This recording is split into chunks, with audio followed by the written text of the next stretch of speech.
प्रस्तुतकर्ता केसरी मरहम एवं तैलम, वर्षों से दर्द पे सबसे ज्यादा असरदार। उत्तर प्रदेश में दूसरे मरहले के इलेक्शन के लिए थम गया इंतखाबी शोर। 14 फरवरी को 55 सीटों पर वोटिंग। आखिरी दिन लीडरान ने लगाया पूरा जोर।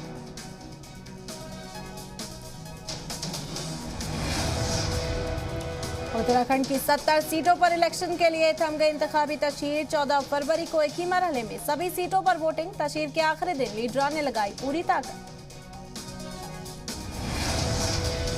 कन्नौज में पीएम मोदी ने किया अपोजिशन पर तनकीद। कहा फसादात और मर्डर का ही है तारीख। पीएम ने किया बड़ा दावा, इस बार फिर यूपी में आ रही है योगी सरकार।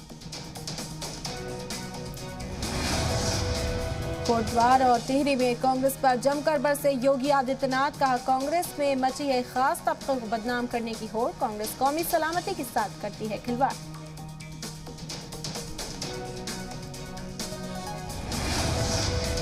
कश्मीर के आखिरी दिन देहरादून के साहसपुर में अमित शाह ने लगाया जोर। कहा फिर लेने आए हम नेक ख्वाहिशात। 5 साल में बीजेपी सरकार ने बहाई है तरक्की की गंगा।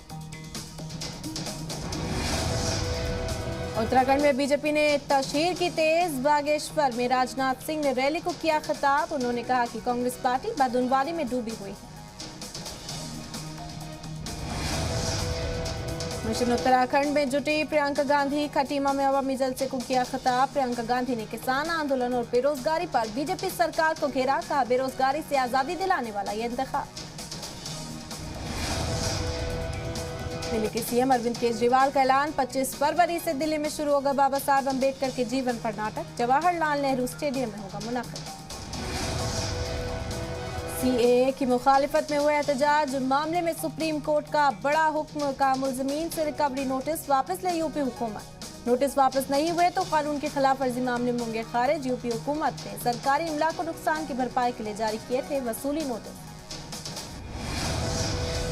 जम्मू कश्मीर में बड़ी दहशतगर्दाना साजिश नाकाम। कश्मीर के सोपोर में अलबदर के 3 दहशतगर्द पकड़े गए। दहशतगर्दों के पास से भारी तादाद में हथियार और गोला बारूद बरामद।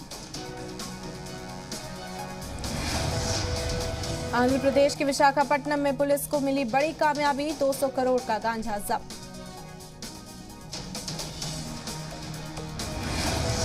बजाज ग्रुप के चेयरमैन राहुल बजाज का इंतकाल। 83 साल की उम्र में हुआ इंतकाल। महाराष्ट्र के पुणे में लिया आखिरी सांस। इंडियन रेलवे ने अप्रेंटिस ओहदे पर कुल 756 वैकेंसी जारी की। 7 मार्च तक ऑफिशियल वेबसाइट पर कर सकते हैं अप्लाई।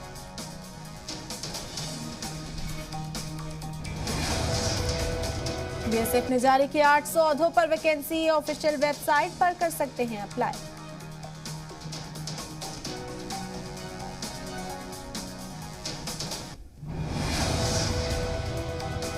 मुल्क में कोरोना की 172 करोड़ से ज्यादा वैक्सीनेशन डोज लगी। गुज़िश्ता 24 घंटों में 42 लाख से ज्यादा लोगों को लगी वैक्सीन।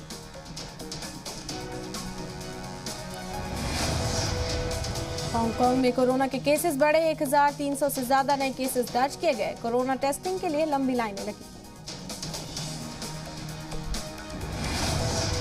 नेशनल हेल्थ अथॉरिटी ने आयुष्मान भारत डिजिटल मिशन में आरोग्य सेतु ऐप का इंतजाम करने का ऐलान किया। इसके बाद 14 नंबर का यूनिक नंबर जनरेट कर सकेंगे।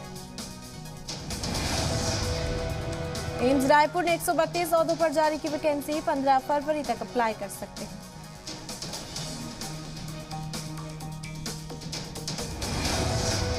क्वाड मीटिंग में वजीर खारजा एस जयशंकर हुए शामिल। इंडो पैसिफिक इलाके में आमद, इस्तेहकाम और इक़्तिसादी खुशहाली को बढ़ाने की बात कहते हुए क्वाड ममालिक की सराहना। यूक्रेन पर रूस के हमले के बढ़ते खतरे के बीच अमेरिका की ओर से हथियार यूक्रेन पहुंचे। अमेरिका ने किया है यूक्रेन को $200 मिलियन की सिक्योरिटी सपोर्ट देने का वादा। कनाडा में वैक्सीन के खिलाफ ट्रक ड्राइवर्स के एहतजाज पर कनाडा के वजीर आजम ने दिया बयान। कहा एहतजाजी मुजाहरे से मईशत को बड़ा खतरा।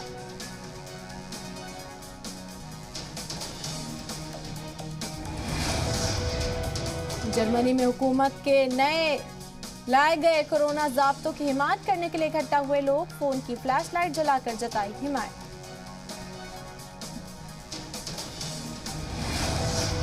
वनडे सीरीज में इंडिया ने वेस्टइंडीज को किया क्लीन स्वीप। तीसरे और आखिरी वनडे में टीम इंडिया ने वेस्टइंडीज को हराया। अय्यर ने खेली 80 रनों की शानदार पारी। हिजाब तनाज़े पर सोनम कपूर ने दिया रिएक्शन, कहा पगड़ी ऑप्शन हो सकता है तो फिर हिजाब क्यों नहीं।